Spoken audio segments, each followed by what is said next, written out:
The PS5 is out later this year, and with it is coming a whole new frontier for e-athletes. In fact, the PS5 might even be able to take over the whole world of esports.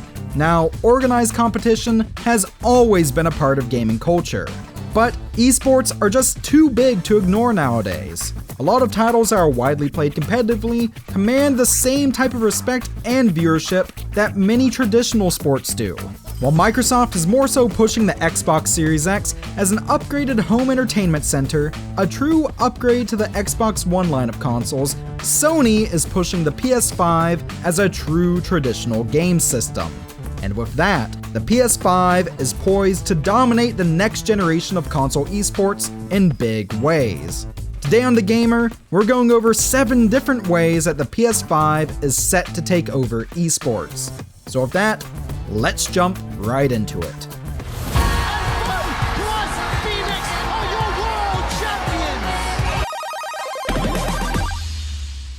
The PS4 had an issue with Sony trying to make certain series that had not previously been esports focused, mostly online and esports focused. The most egregious example of these was definitely Gran Turismo Sport, which suffered sales-wise as a result.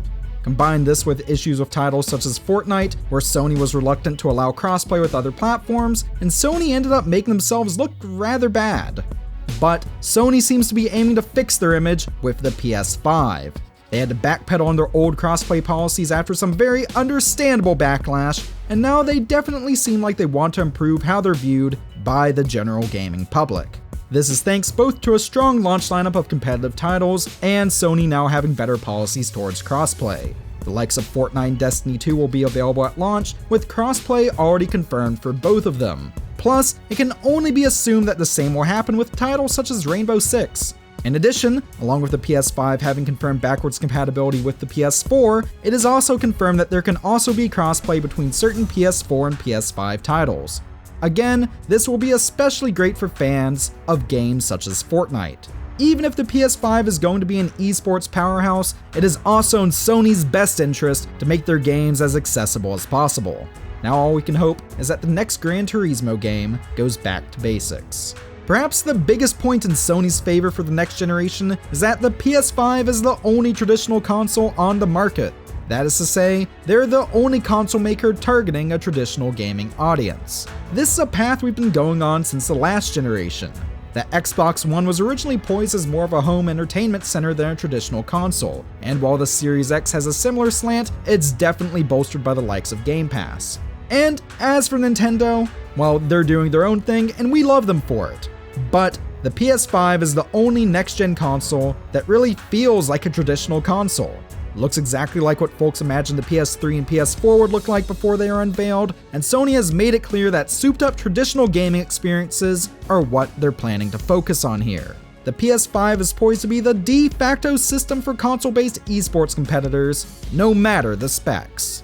I think it's fair to say that along with appealing to established gamers, casual or competitive, Sony wants to reach a whole new audience as well. And perhaps some of the seeds for what they've been wanting for this next gen were planted in this gen. Sony has tried to encourage esports competition for PS4 gamers, doing things such as launching regular PS4 tournaments with cash prizes. The PS4 Challenger Series was a big deal, and in these odd times, perhaps expanding on a series of tournaments where folks can compete from the comfort of their own homes is a smart move. Will the Challenger Series return or evolve with the PS5? Will Sony do something huge tournament-wise to kick off the PS5's launch? Well, I can't say for sure. But seeing Sony's attempts to position themselves as the serious console maker this gen, I would be surprised if they didn't. In fact, I think it can be assumed that the Challenger Series will not only continue with the PS5, but be bigger and better than ever. Perhaps some of these events would involve sports titles. After all, the UEFA Champions League matches were plastered with PS5 ads. Perhaps that was just a coincidence. But perhaps it's also a sign of things to come. The PS5 is shaping up to be the console for Call of Duty fans. Along with the PS5 and Series X versions of COD Black Ops Cold War having exclusive features not found in the current gen versions, the PS5 is set to pick up the torch from the PS4 to be the exclusive home of the Call of Duty League. For those unfamiliar, the CDL is a COD-focused esports league owned by Activision themselves. Since its inception in 2019, CDL tournaments have all been held using PS4s. Not Xboxes, not PCs, PS4s. Plus, the PS4 wasn't just the official platform of the CDL. Sony was also an official league sponsor. Clearly, Sony and Activision work well together, and clearly there's some big money at play for that type of exclusivity to be a thing. And clearly, if sales numbers are anything to go off of, COD is and will continue to be a huge deal. Cold War is going to be massive, and is going to be yet another welcome addition to the PS5 library.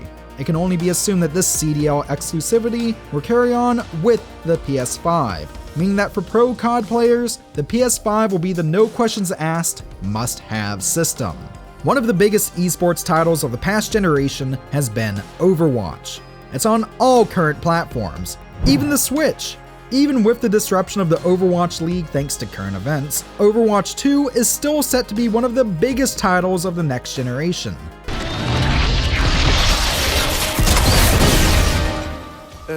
C'était un singe? And as we mentioned earlier, this will be especially good for Sony and PlayStation fans. While it's not known if Overwatch 2 will be out in time for launch, it can be assumed that will be a big hit regardless. And perhaps there may even be some extra perks to picking it up on PS5. Overwatch is one of Activision Blizzard's biggest IPs right now, and as mentioned before, Sony and Activision work well together. This game is going to sell way well on the PS5, and Sony is absolutely going to want to give incentive to pick it up there instead of on the Series X or even on PC. Does this mean Sony sponsored Overwatch 2 tournaments? Only time will tell. But no matter if you're a fan of the original or not, I think we can all agree that Overwatch 2 will be another very welcome addition to the PS5's library. For fans of sports games, there's a lot to look forward to with the PS5. For example, EA has announced that those who purchase FIFA 21 on PS4 can upgrade to the PS5 version for free. Welcome to the most social FIFA Ultimate Team ever. And what's to say this won't happen with other titles too? In fact, it's not just FIFA fans who have reason to be pumped for the PS5 for this reason. Madden fans are also confirmed to be getting the same treatment. And for those who don't care much for EA, there's plenty of other titles that you'll be able to upgrade from the PS4 version to the PS5 version for free. These include the likes of The Elder Scrolls Online, Marvel's Avengers, Destiny 2, and even single-player adventures such as Assassin's Creed Valhalla and Doom Eternal. This will be great for esports gamers who are still on the fence on whether or not they should upgrade. I mean, I know I'd be concerned about having to buy the same game twice within the span of a few months just because I decided to upgrade my console of choice. Competitive or not, I think most gamers will definitely appreciate titles that adopt this free upgrade model. Upgrades are apparently going to happen near seamlessly if you own a digital version. Though, if you own the physical PS4 version of an upgradable game, you'll still need to use your disc every time you play the upgraded PS5 release. Still, getting an upgraded version of a game for free, I'll happily take that. Whether due to or in spite of current events, esports have exploded in popularity over the past year. According to a study conducted in March by Twitch, esports went from controlling just 1% of the online gaming market in February of this year to over 35% of it in March. This is big news for Sony. While many hardcore competitors will likely stick with souped-up PCs, the fact of the matter is that a PS5 will be much more affordable and accessible to a wide range of gamers. This means we'll be able to grow a whole new audience while also retaining PlayStation diehards. Sony also already has some inroads into the world of esports. Along with the earlier mentioned Challenger series, the PS4 also has the backing of the ESL, formerly known as the Electronic Sports League. And that's for good reason. According to a study done by the ESL themselves, 1 in 4 console gamers identify as competitive gaming enthusiasts. That shows that there's both major room for growth and also a chance for the PS5, with its focus on what some would call hardcore gaming experiences, to dominate both living rooms and esports tournaments. This, again, sets Sony up well to draw in an all-new generation of esports competitors. But will they succeed? Well, I think there's a chance, but only time will tell. But with that, that's how the PS5 is potentially going to rock the world of esports. Do you agree with us? What current big competitive games do you think deserve PS5 ports? Well, let us know down in the comment section below, and subscribe to TheGamer for more awesome regular content like this. See you next time.